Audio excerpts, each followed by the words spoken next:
ایک یہودی نے اپنے بیٹے سے کہا جاؤ بازار سے سودا لے آؤ، اور وہ چلا گیا۔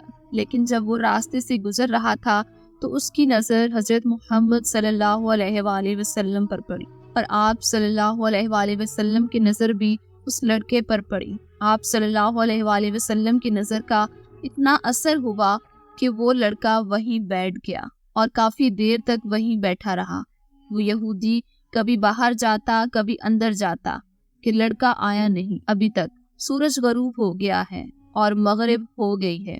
لڑکا جب شام کو گھر آیا تو باپ نے پوچھا، ارے نادان، اتنی دیر کیوں کر دی؟ باپ بہت غصے میں تھا کہ بڑا ہی نادان اور پاگل بچہ ہے، میں نے کہا تھا کہ جلدی آنا اور اس نے اتنی دیر لگا دی، تمہیں سودا لینے بھیجا تھا اور تم خالی ہاتھ گھر آ گئے ہو۔ تو بیٹا بولا، سودا تو میں خرید چکا ہوں۔ باپ، کیا پاگلوں والی باتیں کر رہی ہو؟ میں نے تمہیں سودا لینے بھیجا تھا اور سودا تمہارے پاس نہیں ہے، اور تم کہتے ہو کہ سودا خرید چکا ہوں۔ بیٹا بولا، یقین کرے سودا خرید آیا ہوں۔ تو باپ بولا، تو دکھا کہاں ہے سودا؟ بیٹے نے کہا، کاش آپ کے پاس وہ آنکھ ہوتی تو آپ کو دکھاتا، میں نے سودا کیا ہے۔ بیٹا بولا، بابا تجھے کیا بتاؤں، میں کیا سودا خرید لایا ہوں؟ باپ نے کہا، چل چھوڑ، رہنے دے۔ لڑکا روزانہ نبی صلی اللہ علیہ وآلہ وسلم کی خدمت میں بیٹھنے لگا۔ وہ یہودی کا اکلوتا بیٹا تھا اور بہت ہی پیارا تھا، اس لیے کچھ نہیں کہا۔ کچھ دنوں بعد وہ لڑکا بیمار ہو گیا۔ کافی دن بیمار رہا، اتنا بیمار ہوا کہ کمزوری کی وجہ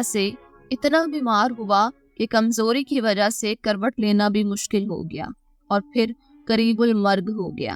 بھاگا ہوا آیا اور حضور صلی اللہ علیہ وآلہ وسلم کی خدمت میں حاضر ہوا اور بولا، میں آپ کے پاس آیا ہوں، آپ تو جانتے ہی ہیں میں یہودی ہوں، مجھے آپ صلی اللہ علیہ وآلہ وسلم سے کوئی اتفاق نہیں ہے، مگر میرا بیٹا آپ کو دل دے بیٹھا ہے، آپ سے محبت اور عقیدت رکھتا ہے اور قریب المرگ ہے۔ آپ صلی اللہ علیہ وآلہ وسلم قرآن اور دینیات کی تعلیمات دے رہے ہیں، کیا ممکن ہے کہ آپ اپنے اس دشمن کے گھر آ کر اپنے عاشق کو ایک نظر دیکھنا پسند کریں گے؟ کیا یہ آرزو پوری ہو جائے گی کہ مرنے سے پہلے آپ کا دیدار کر لے؟ کسی اور چیز کی آرزو نہیں کر رہا۔ آپ صلی اللہ علیہ وآلہ وسلم نے اپنے صحاب سے فرمایا کہ تم لوگ بھی ساتھ چلو اور جا کر اپنے عاشق کا دیدار کرتے ہیں، اسے بھی اپنا دیدار کراتے ہیں۔ آخری لمحہ ہے، آنکھیں بند ہونے سے پہلے ہم اسے کچھ دینا چاہتے ہیں، چلو چلتے ہیں۔ یہودی کے گھر پہنچے تو اس بچے کی آنکھیں بند تھی۔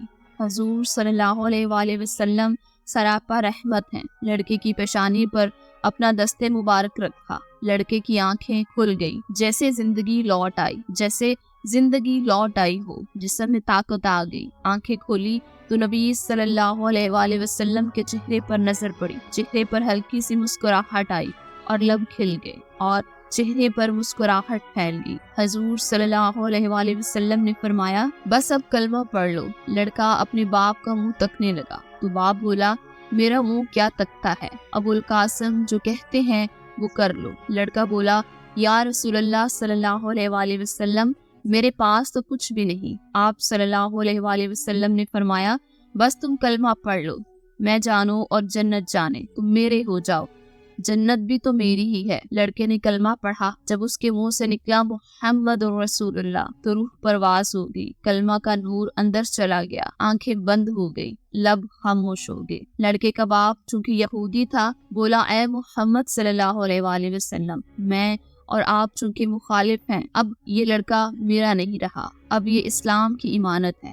اگر کاشان رحمت سے اس کا جنازہ اٹھے، اسی میں اس کی عزت ہے، لے جائیں اس کو۔ پھر آپ صلی اللہ علیہ وآلہ وسلم نے اپنے صحاب سے فرمایا کہ سب مل کر اسے کندھا دو اور اسے اٹھاؤ۔ نبی صلی اللہ علیہ وآلہ وسلم جب یہودی کے گھر سے نکلے تو یہ فرماتے جا رہے تھے کہ اس اللہ کا شکر ہے جس نے اس بندے کو میرے صدقے سے بخش دیا، اس اللہ کا شکر ہے جس نے میرے صدقے اس بندے کو بخش دیا۔ اللہ اکبر، کیا ہی مقام ہوگا اس عظیم جنازے کا جس کو صحابہ رسول صلی اللہ علیہ وآلہ وسلم کندھا دے رہے ہیں، اور آگے آگے محمد صلی اللہ علیہ وآلہ وسلم خود چل رہے ہیں۔ قبر تیار ہوئی اور کفن پہنایا گیا۔ حضور صلی اللہ علیہ وآلہ وسلم قبر کے اندر تشریف لے گئے۔ قبر میں کافی دیر کھڑے رہے، اپنے ہاتھوں سے عاشق کی میت کو قبر میں اتارا۔ آپ صلی اللہ علیہ وآلہ وسلم قبر کے اندر پنجوں کے بل چل رہے تھے، مکمل پاؤں مبارک نہیں رکھ رہے تھے۔ کافی دیر بعد آپ صلی اللہ علیہ وآلہ وسلم قبر سے باہر آئے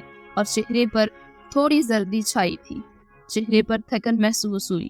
صحابہ پوچھتے ہیں، یا رسول اللہ صلی اللہ علیہ وآلہ وسلم کہ کیا معاشرہ ہے؟ تو یہ بتائیں کہ قبر میں رسول اللہ صلی اللہ علیہ وآلہ وسلم نے اپنا پاؤں مبارک کیوں نہیں رکھا؟ آپ صلی اللہ علیہ وآلہ وسلم پنجوں کے بل کیوں چلتے رہے؟ تو نبی کریم صلی اللہ علیہ وآلہ وسلم نے فرمایا، قبر کے اندر بے پناہ فرشتے آئے ہوئے تھے، اس لیے مجھے جہاں جگہ ملتی تھی میں پنجہ ہی رکھتا تھا، پاؤں رکھنے کی جگہ نہیں تھی۔ میں نہیں چاہتا تھا کہ کسی فرشتے کے پاؤں پر میرا پاؤں آ جائے۔ پھر صحابہ رضی اللہ عنہ نے پوچھا، آپ صلی اللہ علیہ وآلہ وسلم قبر کے اندر کیوں گئے؟